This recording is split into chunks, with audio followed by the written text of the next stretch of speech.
How's it going, everyone? So today's video, I'm going to be talking about 4-point saddles. So first off, what is a 4-point saddle?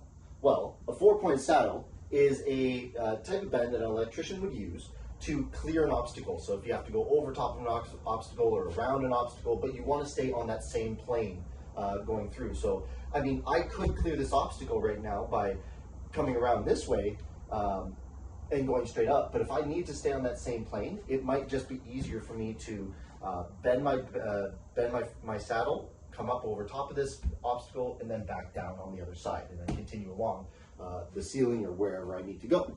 So when looking at a 4-point saddle and what it actually is, if you actually look at one, essentially all it is two offsets put back to back with the flat piece in the middle.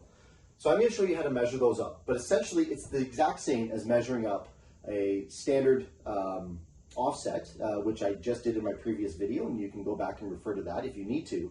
But you'd be putting two of those together to form the full saddle. Okay, so the first measurement we need is our measurement between the box itself and the obstruction. Now, in the previous video, I had the same setup, so it is 20 inches from that box to the obstruction.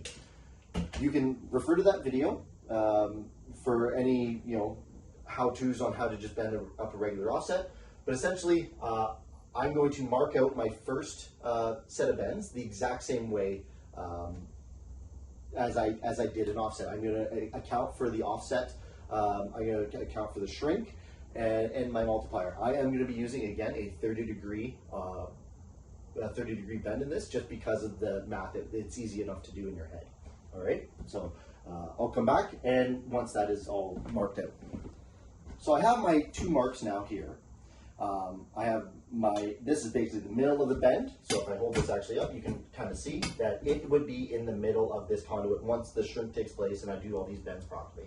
My final bend I need, or the final mark I need on my conduit, is my last offset bend out here. Now, it applies the same way, or you apply it the same way as you would with the first two bends, or the first two marks yourself. So you're going to take the height of the obstruction times 2, because I'm using a 30-degree bend. So my second mark will be from here, 3 inches off, 3-inch obstruction, so it'll be 6 inches. So my last mark I have to apply is 6 inches from the end of the conduit, or from my last mark there that I had made. Okay, so 6 inches right there. Okay, so I have my bends, or all my marks marked out. And at that point, you could actually apply a shrink to that also, if you had to hit a box that was on this side here.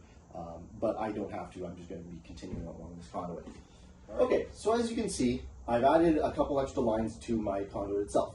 I have the initial 2 that I used right here.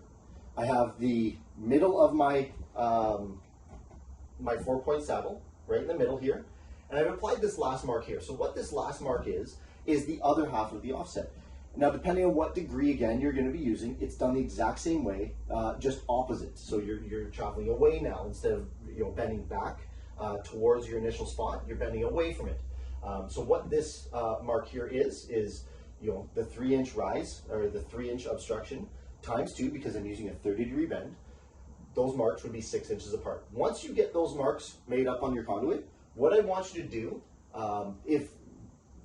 this is the biggest part where people make mistakes on this, is put a little X here, or put something that just reminds you that right there in the middle is a no-go zone. You do not bend into that area ever. What happens, same with if you were to bend into that spot with a standard offset, if you bend in that area, it's going to shorten where this actually is. It'll shorten the working area, the flat area on this, which will cause the offset, the 4-point saddle, to not work properly. So as we start doing our bends, we have to consider where we're going to place the bender and how we're going to do this. So I typically will bend these out first half. The first 2 bends, the first 2 marks I did, I'll bend those first, and then I'll move on to the second half and bend those.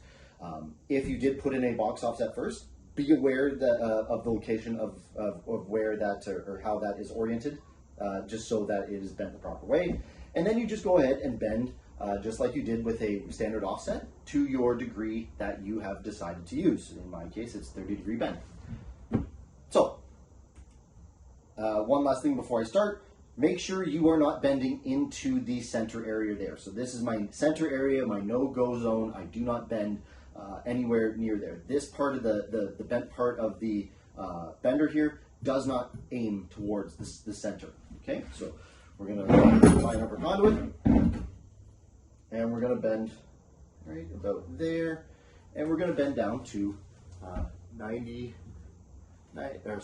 30 degrees. So bending down, nice smooth motion, 30-degree bend.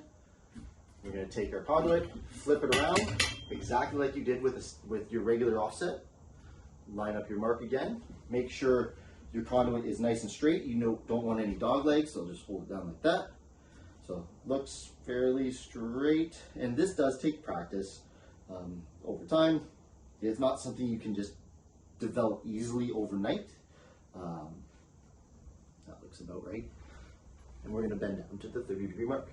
Okay, so that's one half of our 4-point saddle. If I hold this up, it should work pretty good, and it's lining up. Now I just have to bend my second half of my 4-point saddle.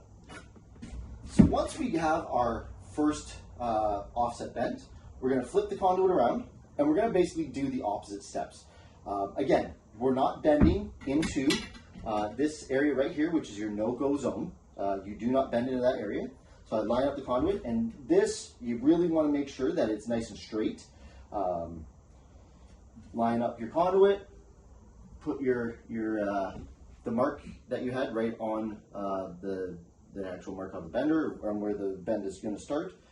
Make sure everything's nice and lined up. Maybe over a bit more. Now this is really important, especially when you're doing larger 4-point saddles. If you're off even a little bit, it can really mess up your bend and make it look a little wonky. It looks pretty good. Okay, so we're going to go again, nice smooth bending motion down to the 30-degree mark. 30 degrees there, and we flip our conduit over, moving to our last mark, and finishing off the bend right about there with another 30-degree bend.